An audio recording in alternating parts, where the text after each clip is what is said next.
Das heißt, der erste Schritt für alles, wie ich arbeite und für alles, wie es geht, in Anführungszeichen, nämlich Veränderung zu bewirken, ist, dass ich erst einmal mir bewusst werde, was eigentlich gerade Sache ist.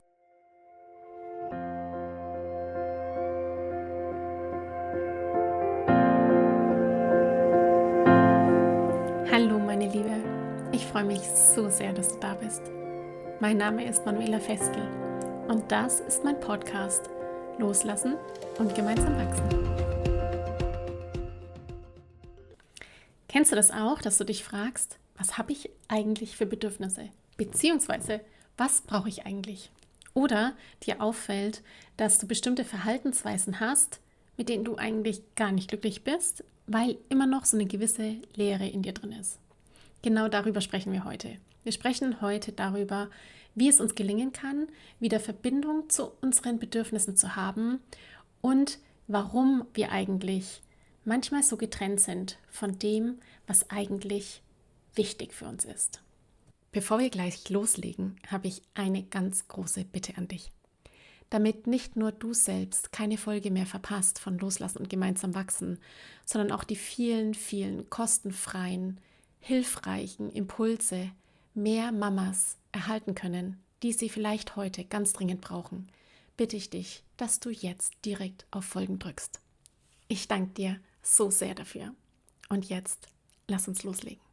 Hallo meine Liebe, ich freue mich, dass du hier bist bei Loslassen und gemeinsam wachsen, zu dieser neuen Episode, zu einem Thema, das ich so oft höre und so oft mit meinen Frauen im Einzelcoaching, im Gruppenprogramm, in Verbundensein, just auch in Verbundensein und auch in meiner Mastermind, beziehungsweise in meinen Masterminds, in denen ich bin, immer wieder Thema ist, beziehungsweise sich bestimmte Verhaltensweisen hier immer wieder zeigen und uns zurückführen zu diesem großen Thema, nämlich zum Thema Bedürfnisse.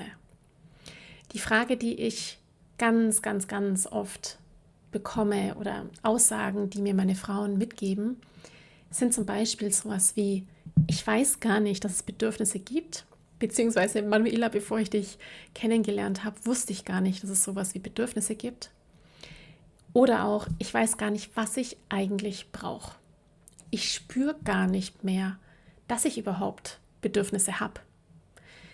Oder ich habe ganz vergessen, dass dieses Bedürfnis, das ich wieder neu entdeckt habe, etwas ist, was ich so sehr brauche, diese Erfüllung von diesem Bedürfnis. Also die große Frage, warum machen wir zum Beispiel auch etwas, wo wir wissen, dass es uns gar nicht gut tut und es eigentlich auch gar nicht unser Bedürfnis erfüllt? Zum Beispiel Scrollen am Smartphone, Süßigkeiten naschen, die wir gar nicht mehr naschen wollen. Vorwürfe machen, auch das gehört damit dazu. Jammern in einer gewissen Form gehört auch damit dazu.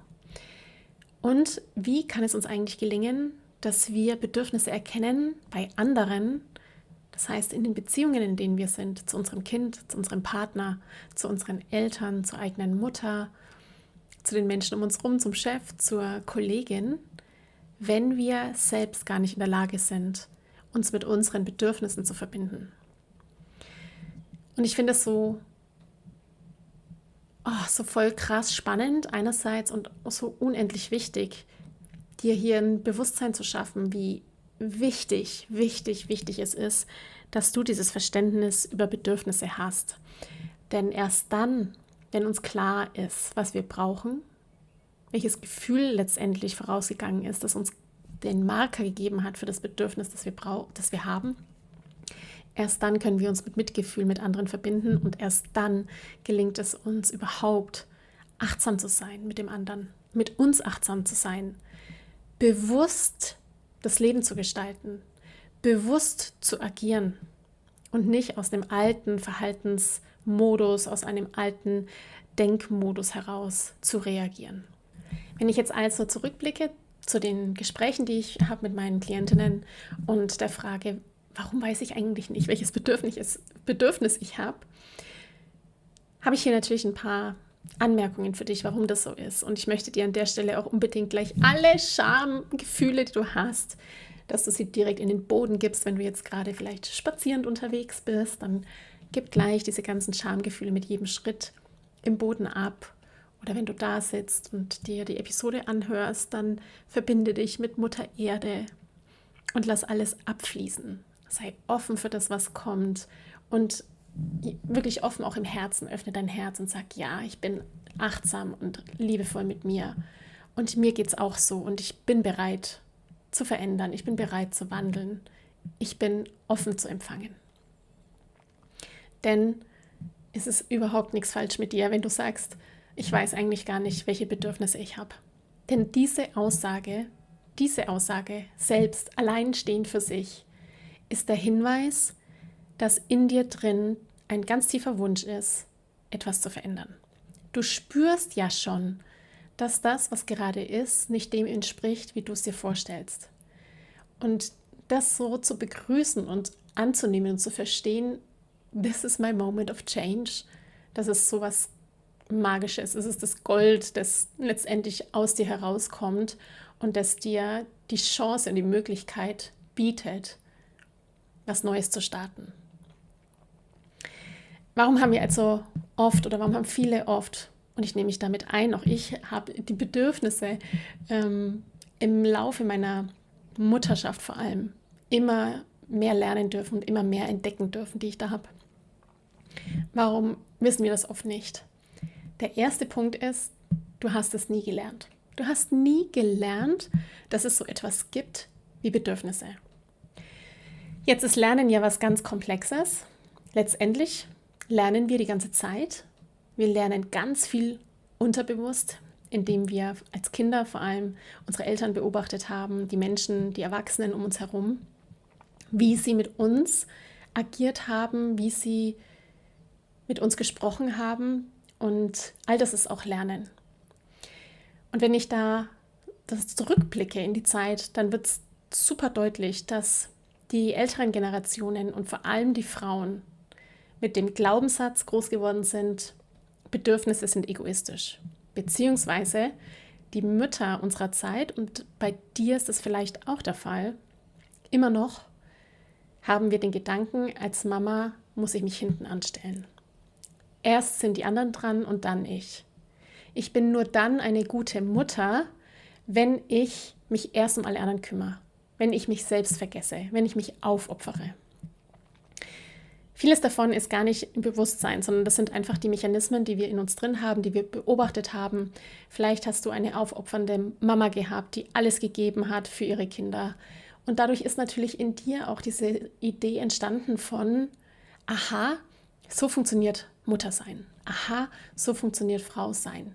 Wenn ich also Mutter bin, dann ist das die Art und Weise, wie ich zu denken oder mich zu verhalten habe. Das heißt, du hast es nicht gelernt, extern mit einem Bewusstsein, dass du für dich einstehen darfst, dass du Grenzen hast, dass du deine Grenzen wahren darfst. Du hast nicht gelernt, dass du dich um dich kümmern musst, dass auch nur du diejenige bist, die in der vollen Verantwortung ist, dass ihre Bedürfnisse erfüllt werden, sondern du hast gesehen und dadurch gelernt, was es bedeutet, zu funktionieren. Wie es ist, wenn man sich aufopfert. Und dieses in dir liegende Rollenverständnis von Frau und Mutter und wie es geht, führt natürlich dazu, dass wenn du selbst in dieser Rolle bist, wenn du selbst diese Mama-Identität annimmst, das Gleiche wiederholst. Bist du Mama und in all dem Alltagswahnsinn voll involviert, ist das Ergebnis, dass du genauso, wie du es gesehen hast, dauerhaft funktionierst. Dass du gar nicht mehr zwischen den Wäschekorbbergen, den Trotzanfällen, den Fragen des Alltags, was essen wir heute, zwischen den Schulbroten, die du in der Früh schmierst, gar nicht mehr spürst, was brauche ich eigentlich. Du hast eigentlich nur dann diese Liste im Kopf, das muss alles noch erledigt werden. Erst dann, wenn ich alles gemacht habe, dann bin ich dran. Ein zweiter Punkt ist daher, wenn wir direkt vom Dauerfunktionieren starten letztendlich oder vom Dauerfunktionieren ausgehen, wird ziemlich schnell deutlich, dass im Dauerfunktionieren auch gar kein Raum ist, um dich zu spüren. Also zum einen hast du diese Idee, ich muss erst alles erledigen, bevor ich dran bin. Und dieses Erledigen, sind wir mal ehrlich, hört ja nicht auf. Probleme gibt es unendlich, Herausforderungen sind immer da und To-Dos sind never ending. Das heißt, zwischen der Tatsache, dass der Alltag voll ist und du dauerfunktionierst, bleibt kein Raum für Stille, kein Raum für Selbstwahrnehmung, kein Raum, um zu empfangen, um innezuhalten, was notwendig ist, damit du in Verbindung kommst mit dir selbst, damit du dich wieder spürst, damit du merkst, was deine Sehnsüchte sind, was deine Träume sind, was deine Ziele sind fürs Leben, damit du dich spürst im Sinne von, wer bin ich eigentlich? Denn ohne diese Pausen, die du gerade als Mama zwischen Job, zwischen Familie, zwischen der Idee, Frau zu sein, Mama zu sein, nicht nur der Idee, sondern der Rolle, die du hast, Frau sein, Mama sein, überhaupt noch dich wahrnehmen kannst, sind Pausen unabdingbar. Diese Pausen, das heißt, diesen Raum dir zu geben zwischen all den Reizen, zwischen deiner Reaktion, die du ja verändern willst, ist unabdingbar, damit du dich wieder spürst, damit du wieder Bedürfnisse in dir fühlst, die du vielleicht weggedrückt hast, die du vielleicht gar nicht mehr merkst, damit du sie dann erfüllen kannst.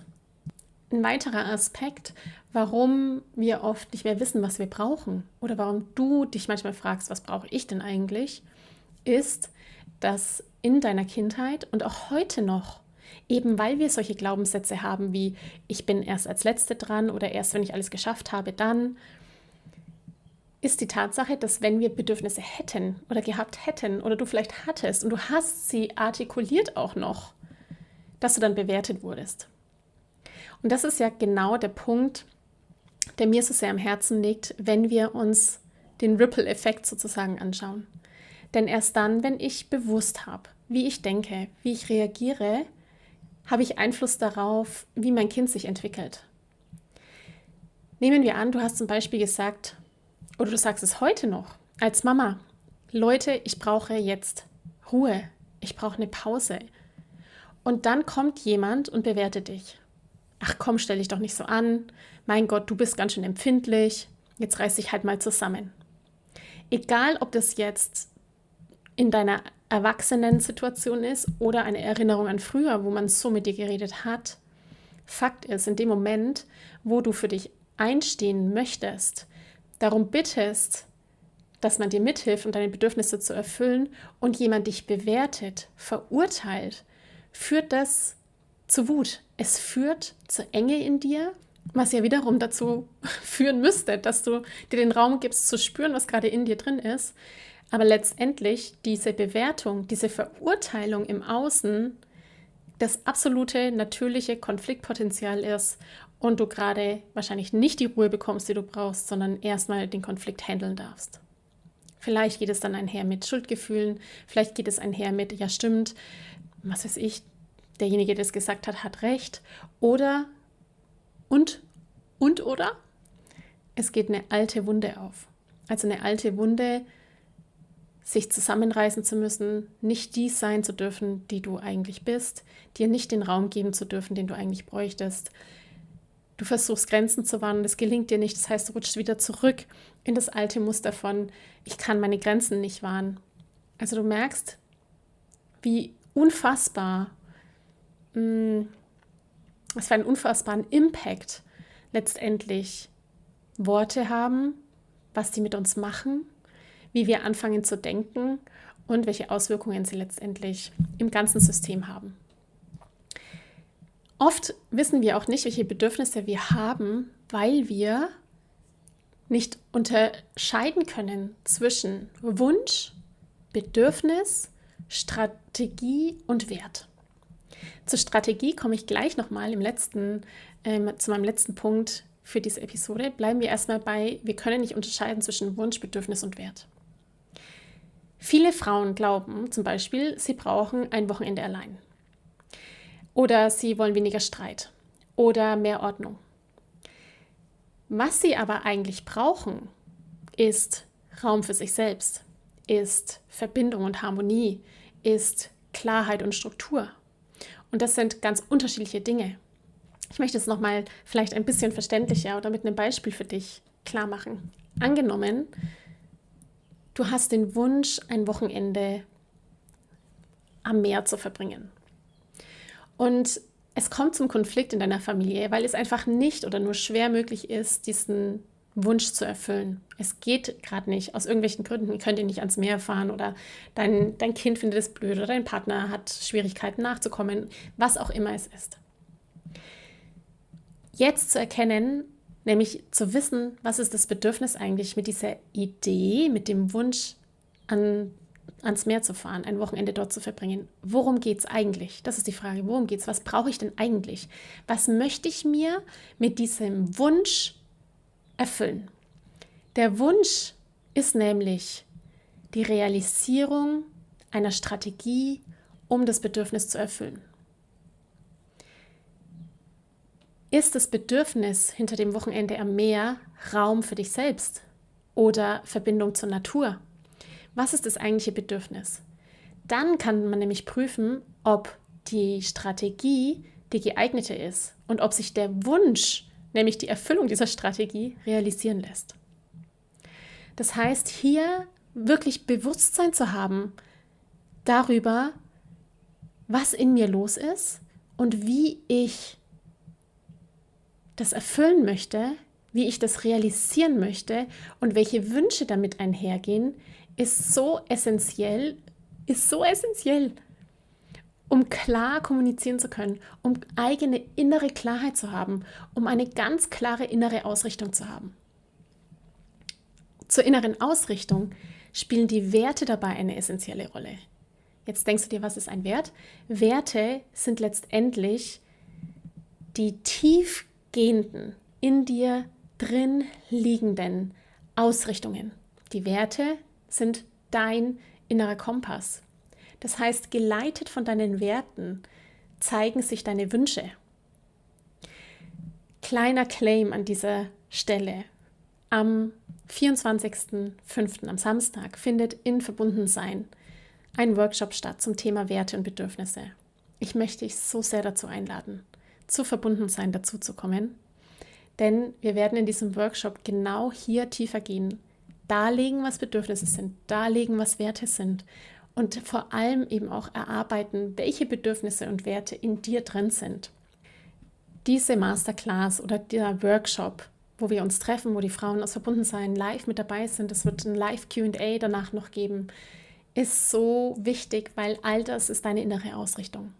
Also wenn du fragst, wer bin ich eigentlich, außer Mama, was will ich denn eigentlich im Leben, gibt es einfach ein paar Themen, bei denen du ein Bewusstsein haben darfst, damit du die Schritte gehst, dieses Traumleben, das du kreieren möchtest, zu erschaffen. Dazu gehört es, dass du Verbindung hast zu deinen Werten und Bedürfnissen, dass du weißt, was deine Träume sind, was sind meine Visionen, meine Träume. Und dass du Ziele definierst und diese Ziele wirklich herunterbrichst, um sie Schritt für Schritt zu erreichen. All das und so viel mehr von Glaubenssatzarbeit über Tools und Impulse und Werkzeuge für emotionale Regulation, wie du achtsamer mit dir selbst sein kannst, wie du auf deine Worte achtest. All das ist in Verbundensein. Bevor ich jetzt hier noch ganz viel weiter spreche, Werte, Bedürfnisse, Strategien zu unterscheiden, machen wir in diesem Workshop und du bist so herzlich eingeladen, dazu zu kommen. Lass uns nochmal zurückgehen an dieser Stelle zu diesem Wochenendbild. Also du hast den Wunsch, am Wochenende irgendwo hinzufahren. Was ist das Bedürfnis dahinter und ist die Strategie überhaupt genau die funktionierende oder gäbe es auch noch andere Strategien, um das Bedürfnis zu erfüllen? Und jetzt kommen wir zum 5. Punkt, der total spannend ist bei der Frage, ich weiß eigentlich gar nicht, was ich brauche. Wir wissen manchmal nicht, was wir brauchen, weil, und das sehe ich so viel, das ist wirklich der Punkt schlechthin, den ich so oft bei meinen Frauen sehe, den ich auch, komme gleich mit einem Beispiel, bei meinen Kolleginnen sehe aus meinen Masterminds. Wir benutzen die falsche Strategie. Wir benutzen einfach eine Strategie, die nicht gut für uns ist. Und dann kommen wir manchmal aus der Strategie nicht mehr raus. Was meine ich damit? Erinner dich mal zurück, wann hast du das letzte Mal zur Schokolade gegriffen, Netflix ganz automatisch angemacht oder mein absoluter Evergreen aufs Smartphone geschaut, irgendwelche TikTok-Videos und Instagram-Videos angeguckt und bis du dich versehen hast, warst du eine halbe Stunde am Handy gehangen. Du hast noch in dem Moment, wo du das gemacht hast, du hast noch gedacht, dass du das brauchst. Du brauchst jetzt dein Smartphone und das Gucken auf Instagram um. Du machst jetzt den Netflix an, weil. Du brauchst jetzt die Schokolade, weil. Um danach festzustellen, dass du dich gestresster fühlst als vorher, dass du dich leer fühlst, dass du, Zitat meiner Kollegin, mein Gehirn ist nur noch Matsch nach einer halben Stunde, hätte ich doch besser was anderes gemacht, Journaling, Achtsamkeitsübung, Meditation. Meine Frauen in Verbundensein kennen das. Wir haben am Anfang des Jahres, haben wir aus der Community heraus entstanden eine Challenge gemacht zur 40-Tage-Challenge in der Fastenzeit sozusagen. Und ganz viele meiner Frauen hatten hier wirklich den Wunsch, eine alte Routine gehen zu lassen und eine neue Routine zu entwickeln. Das betraf zum Beispiel weniger Zucker zu essen oder gar keinen Zucker zu essen, sich mehr zu bewegen. Wenn wir also Dinge tun, weil wir glauben, dass wir es brauchen, um dann festzustellen, dass es genau überhaupt nicht, gar nicht funktioniert hat, dann ist etwas passiert. Wir haben nämlich über eine lange Zeit eine Konditionierung von unserem Geist, unserem Körper geschaffen. Ich mag dir hier mal erzählen, wie das funktioniert, mit dieser Bedürfnisblindheit, die wir kreiert haben. Wenn unser Gehirn nämlich im Stress ist, das heißt, du bist nur aktiv, nur am Funktionieren zwischen Reiz und Reaktion, deine Amygdala ist total aktiv, dann ist unser Gehirn im Alarmmodus und priorisiert kurzfristige Bedürfnisse, zum Beispiel Sicherheit, weil das Gehirn natürlich sich denkt, oh je, ich bin hier im Überlebensmodus, ich muss jetzt schauen, irgendetwas zu tun, was mir das Leben sichert. Irgendwas Kleines, kurzfristige Bedürfnisse, irgendwas muss ich jetzt machen. Statt langfristige Bedürfnisse zu realisieren, langfristige Bedürfnisse wahrzunehmen, die mir langfristig ja helfen. Da nehmen wir uns zum Beispiel mal Selbstverwirklichung als Bedürfnis oder eben die langfristigen Ziele, die wir haben, um ein Bedürfnis zu erfüllen. Unser Gehirn liebt also Abkürzungen. Es verwechselt tatsächlich Strategien mit den wahren Bedürfnissen, die darunter liegen. Nehmen wir uns doch einfach mal wieder dieses Zuckerbeispiel oder Schokoladebeispiel, das so bei ganz vielen meiner Frauen präsent ist. Was dahinter steckt, ist eine, wie du den Begriff schon kennst, Bedürfnisbefriedigung. Eine kurze Bedürfnisbefriedigung, weil unser Gehirn eben auf Überleben ausgelegt ist, auf Effizienz ausgelegt ist. Wenn ich also ein Verhalten mir antrainiere durch Wiederholung, bringt mir das immer kurzfristige Erleichterung, eine kurzfristige Bedürfnisbefriedigung. Das Gehirn wird belohnt, wenn es die Strategie gefunden hat, die diese Bedürfnisbefriedigung in der Schnelle bringt. Neurochemisch wird Dopamin ausgeschüttet. Dopamin ist wirklich dieser Kick. Dopamin ist dieses Hormon, das uns jedes Mal in diesen Befriedigungsmodus bringt, in diesen Belohnungsmodus, wo wir dann sagen, das war jetzt gut. Oh, das hat mir jetzt gut getan. Nur leider kurzfristig. Dopamin ist quasi das Fastfood für dein Gefühl. Es ist schnell, aber es nährt nicht. Das heißt, wenn wir uns angewohnt haben, wiederholt haben und dadurch eine Gewohnheit geschaffen haben, immer zum selben Zeitpunkt am Abend, wenn wir müde sind, die Schokolade rauszuholen, das Handy zu packen oder das Handy zu holen und Instagram zu öffnen und zu scrollen, weil wir eigentlich Ruhe brauchen oder weil wir vielleicht lerndurstig sind, was auch immer das Bedürfnis dahinter ist.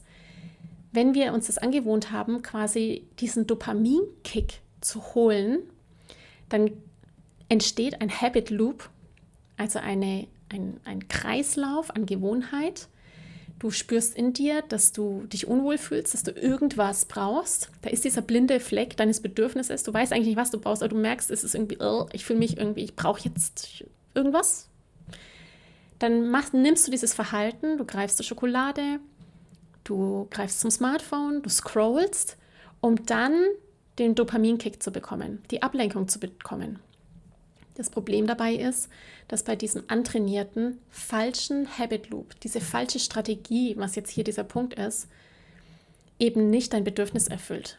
Dein Gehirn registriert also die Erleichterung als Erfolg in Form der Dopaminausschüttung, obwohl dein eigentliches Bedürfnis nicht wirklich erfüllt wurde. Und das ist der blinde Fleck. Der blinde Fleck ist, wenn wir spüren, dass in uns eigentlich ein Bedürfnis da ist, wir eine falsche Strategie benutzen, um unser Bedürfnis zu stillen und in dieser Wiederholung einfach immer wieder ein Verhalten zeigen, das uns überhaupt nicht gut tut, grundsätzlich nicht und vor allem aber auch eigentlich 0,0 unser Bedürfnis erfüllt. Was langfristig dabei passiert, ist etwas, was Gerald Hüther so oft schon gesagt hat und ich damals 100 Jahre her gefühlt für mich so ein Aha-Moment war. Nämlich langfristig führt es dazu, dass unser Gehirn die nächste Überlebensstrategie nutzt, indem es dieses unerfüllte, dauerhaft unerfüllte Bedürfnis so weit wegdrängt, weil es so schmerzlich ist, dass wir das nicht erfüllen können, dass wir gar nicht mehr erkennen, dass wir das haben. Dass es uns sogar fremd wird, dass wir das mal gehabt haben. Also unser Gehirn schafft es, Bedürfnisse, die lange nicht erfüllt sind, so wegzudrücken, aus Schutz, als wirklich in uns inneliegender. Ich finde es total unglaublich. Unser Körper ist so toll. Ich möchte es an dieser Stelle einfach mal sagen, wie klug unser Körper ist, wie unfassbar komplex Gott uns geschaffen hat. Also wenn wir quasi in so eine Strategie reinkommen, in der wir unsere Bedürfnisse nicht erfüllen können oder nicht erfüllen, wir so einen blinden Fleck in uns drin haben, macht unser Körper einen weiteren Schutzmechanismus im Gehirn, indem er das so weit wegdrückt, dass wir gar nicht mehr merken, dass wir dieses Bedürfnis irgendwann mal hatten. Jetzt, es sei denn, du leckst wieder Blut.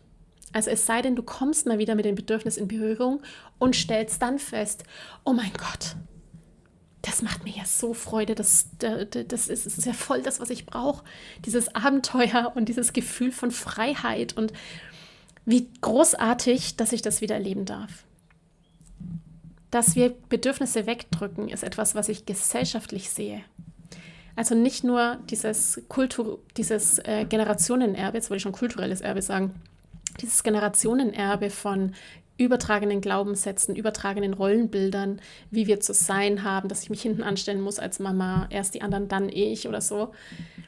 Das ist so unser Erbe, das wir mitkriegen, unser Generationenerbe, das wir aufbrechen können, indem wir verstehen, bewusst werden und es neu machen, sondern eben auch dieses kulturelle Thema, gesellschaftliche Thema, dass wir so konditioniert werden in dieser Matrix, in der wir sind, dass wir gar nicht mehr merken, welche Bedürfnisse wir eigentlich haben und unser Gehirn erfolgreich die dann so weit wegdrückt, dass es uns auch gar nicht mehr auffällt, dass wir dieses Bedürfnis mal hatten.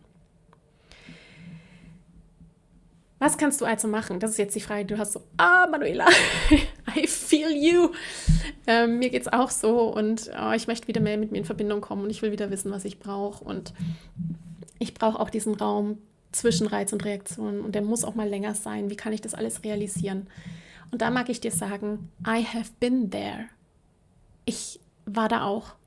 Und es ist so ein tägliches Hineinwachsen in diese Version von Mama und Mensch, die du sein willst. Es ist wirklich ein Machen und neu umsetzen. Dazu hat mir geholfen, und das ist das, was ich meinen Klientinnen weitergebe, mir hat geholfen, das zu verstehen. Das heißt, der erste Schritt für alles, wie ich arbeite und für alles, wie es geht, in Anführungszeichen, nämlich Veränderung zu bewirken, ist, dass ich erst einmal mir bewusst werde, was eigentlich gerade Sache ist. Mir bewusst werde darüber, dass es sowas wie Bedürfnisse gibt, dass Bedürfnisse universell sind, dass Bedürfnisse mich steuern, die in mir inneliegenden Bedürfnisse mich steuern, genauso wie die Werte, die ich habe, mein Verhalten beeinflussen. Bewusstwerdung ist immer Schritt Nummer 1. Warum tue ich, was ich tue? Bewusstwerdung im Sinne, was fühle ich gerade? Was brauche ich gerade? Denn wenn wir uns diese Frage immer und immer wieder am Tag stellen, aktivieren wir unseren präfrontalen Kortex. Das ist der Teil vorne, mit dem wir logisch denken können, der Verstandesteil. Eben nicht die Amygdala, die aus der Reaktion heraus, aus dem Überlebensmodus heraus reagiert, sondern wirklich, wir aktivieren den Teil in uns, der mit Selbstwahrnehmung, mit Mitgefühl und mit Entscheidungsfähigkeit verbunden ist. Idealerweise bist du dir der Bewusstwerdung so bewusst, dass du die Dinge aufschreibst. Und um dieses Aufschreiben und diesen Raum dir zu geben, musst du Dinge verändern in deinem Alltag. Du brauchst einen Raum, in dem du dich spüren lernen kannst, in dem du dich lehrst, wo du einfach bist, alles abgibst, damit überhaupt in dir Raum ist, was Neues zu empfangen. Und dieser Raum heißt Pause, heißt Stille, heißt in sich Kehr, heißt, ich weiß, mir zu helfen. Also was ich auch sehe, und all das ist Teil von Verbundensein von meiner Community, ist das, dass du lernst, deine Emotionen zu regulieren. Also, dass du dich spürst, wenn der Mental Load, wie es so schön heißt, der Stress und die Alltagsüberforderung voll im Gange sind, deine Gedanken nur noch beschämend und abwertend dir gegenüber sind, wenn du merkst und all das bewusst merkst, dass du am Rumhetzen bist, dass du ungeduldig wirst, dass du Werkzeuge hast, deinen Körper zu regulieren. Du wohnst in diesem Körper. Du wohnst da drin, du als Seele wohnst da drin, es ist dein Zuhause. Und lerne den Körper zu verstehen, lerne den Körper zu lesen. Hilf deinem Körper wieder in die Entspannung zu kommen, das parasympathische System zu aktivieren, wie es die Polyvagaltheorie sagt, den Vagusnerv zu stimulieren und zu aktivieren, damit du wieder aus dem Fight-or-Flight-Modus rauskommst, damit dein präfrontaler Kortex wieder angesteuert wird, damit du entscheiden kannst aus einem Bewusstsein heraus, will ich die Schokolade und das Handy oder will ich eigentlich mich hinsetzen und meine Gedanken aufschreiben? Will ich eigentlich eine Umarmung? Will ich eigentlich einen Spaziergang machen und frische Luft atmen? Diese Fähigkeit kannst du einfach lernen. Du kannst dir Tools und Werkzeuge aneignen, in Verbundensein. Ich habe Videos gemacht mit verschiedensten Übungen, die du im Alltag einfach parat hast, wo du merkst, okay, krass, jetzt bin ich wieder so voll in meinem Tunnel drin, jetzt mache ich das, was für mich gut funktioniert hat. Ich habe hier eine Auswahl aus Verbundensein von der Manuela an emotionalen Regulationswerkzeugen und ich habe alle ausprobiert und das funktioniert für mich am besten. Und ich habe 2 ausprobiert und ich mache mal einfach weiter und gucke dann, wie es sich entwickelt.